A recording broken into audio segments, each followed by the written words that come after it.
Tiniyak naman ng Department of Agriculture ang karagdagang 25 million pesos na fuel subsidy para sa mga magsasaka na apektado ng pagtaas ng presyo ng langis.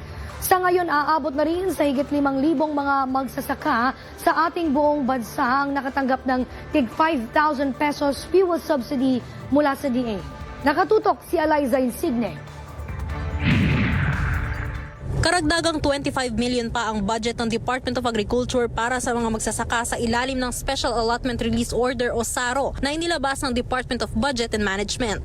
May ni-release na bago na 25 million na SARO ang DBM para doon sa farmers na fuel subsidy. Importante na ma-release yun kasi ngayon kailangan ng farmers yung fuel subsidy kasi ngayon yung period ng land preparation tsaka crop establishment. Ito yung panahon na maraming makinarya yung pinapaandar nila. Dagdag pa ng DA, maliit pa ang 150 million na budget para sa mga mangingisda at magsasaka sa unang fuel subsidy na ibinigay para sa kanila. Hihiling pa daw dapat ang DA ng additional budget sa fuel subsidy kung natuloy ang hearing.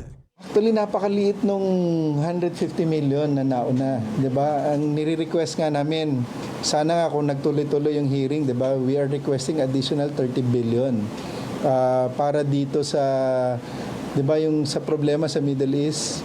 Nagtaas ang presyo ng petrolyo, nagtaas ng presyo ng fertilizer. So we're seeking additional support. Higit 5,000 mga magsasaka nationwide na makakatanggap ng 5,000 pesos na fuel subsidy mula sa DA at maaari na itong matanggap ngayong buwan. Samantala, 20 pesos na repolyo ang nakaabang sa publiko sa Kadiwa Market dahil sa repolyo caravan mula June 2 hanggang June 7. Bahagi ito ng inisyatibo ng DA para matulungan ang mga magsasaka at mga consumer sa gitna ng inflation. Eliza Insigne, IBC News.